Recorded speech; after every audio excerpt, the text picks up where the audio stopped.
Passando a palavra à nossa primeira oradora, Érica Galvani Borges, presidente substituta do Instituto Nacional de Colonização e Reforma Agrária, o INCRA, autarquia vinculada ao Ministério do Desenvolvimento Agrário. Vossa Senhoria terá até 10 minutos.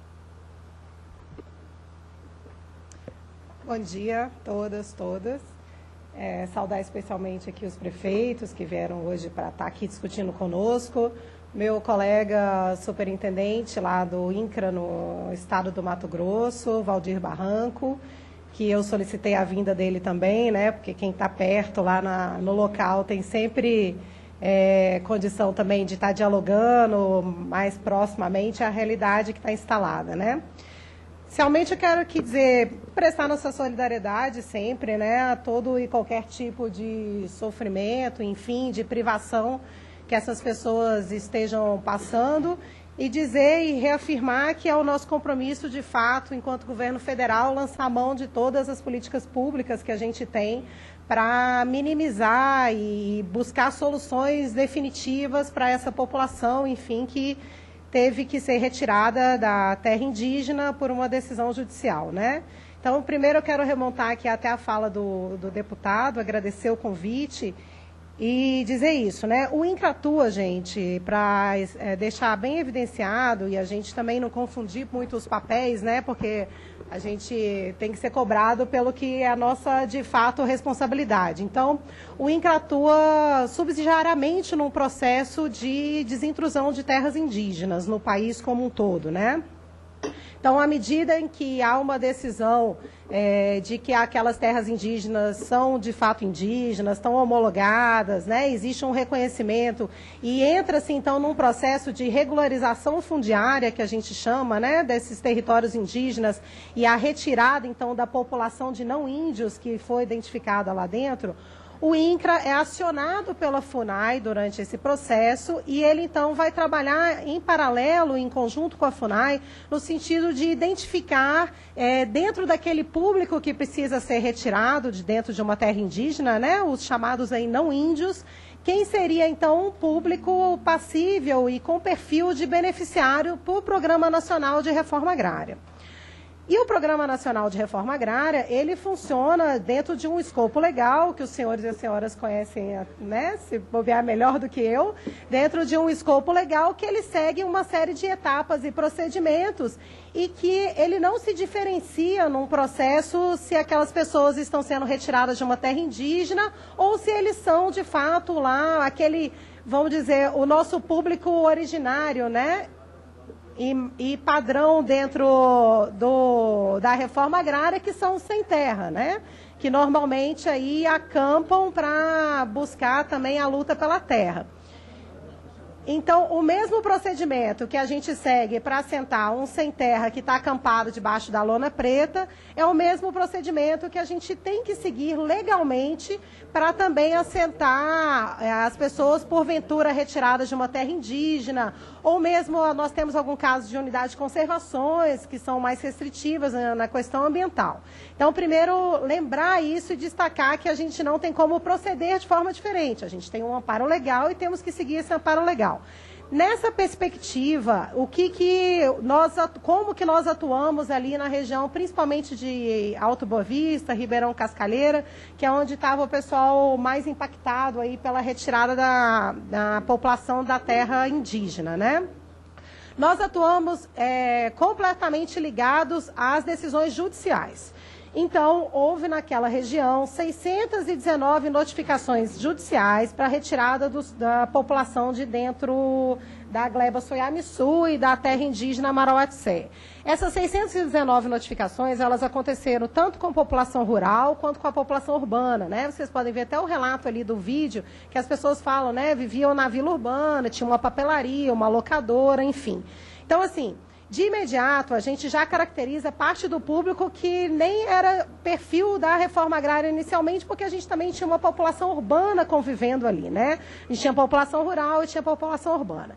Dessa parte da população rural, nós identificamos, então, na ocasião, 270 famílias com perfil de beneficiários para a reforma agrária. E também que, vamos dizer assim, optaram por esse procedimento no sentido de querer, de fato, se tornar beneficiário. Porque nós temos casos também que, porventura, tenham recebido uma indenização da FUNAI ou algo ali de benfeitoria, que as pessoas também optaram por sair, mudar de região, enfim, que aí é o livre ir e vir. Eu acho que esse contingente é menor, mas também existem casos nesse sentido.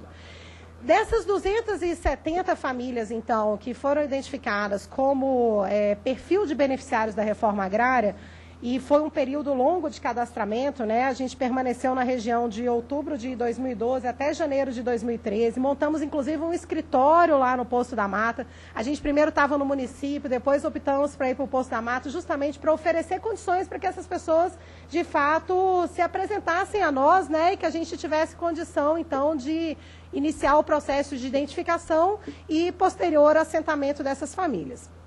Nessa perspectiva, nós oferecemos ali mais de imediato, naquela ocasião, um assentamento que a gente já tinha criado, se eu não me engano, é o município de Ribeirão Castaleiro, Santa Rita, né? E lá a gente tinha, então, cerca de 230 parcelas, que elas já estavam lá demarcadas, enfim, e que estavam disponíveis para assentar os beneficiários. Gente, por favor, eu acho que cada um vai ter seu tempo de falar, né? E aí peço ao presidente da mesa, então, que verifique isso. Nessa perspectiva, nós ofertamos ali naquela ocasião esses lotes. O que houve, eu não vou entrar no mérito, eles já estão ali se manifestando, dizendo que a área não era boa, enfim, mas fato é que lá existe um assentamento e existem pessoas assentadas lá, tá? Então, nessa perspectiva, a gente ofertou ali um número X de lotes, 230, e de fato a gente teve uma negativa grande da maior parte desse público de não querer e achar que aqueles lotes não atendiam às demandas que eles tinham ali. Então, o público, embora tenha inclusive sido homologado como beneficiários da reforma agrária, eles constam hoje numa relação de beneficiários do INCRA, que a gente vai precisar, inclusive, rever agora e retirar essas pessoas para que não se confunda processos delas aí na frente. Então, teve essa disponibilização, houve essa negativa. Nós abrimos outra frente junto à Prefeitura de Alto Boa Vista. O INCRA tem uma gleba grande ali naquela região, que é o Bandeirantes, e a gente fez, então, um destaque. O deputado citou aqui, inclusive, o projeto Casulo, que é um projeto diferenciado, que é um projeto praticamente dentro do perímetro urbano da cidade, que a gente trabalha com outro tipo de lógica de implantação do projeto de assentamento.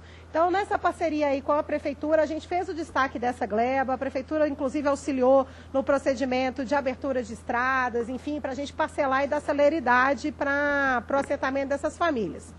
Nesse projeto, a gente conseguiu contemplar 92 famílias. E até onde eu fui informada, essas 92 famílias estão dispostas a, de fato, ficar naquela região e serem assentadas no projeto Casulo.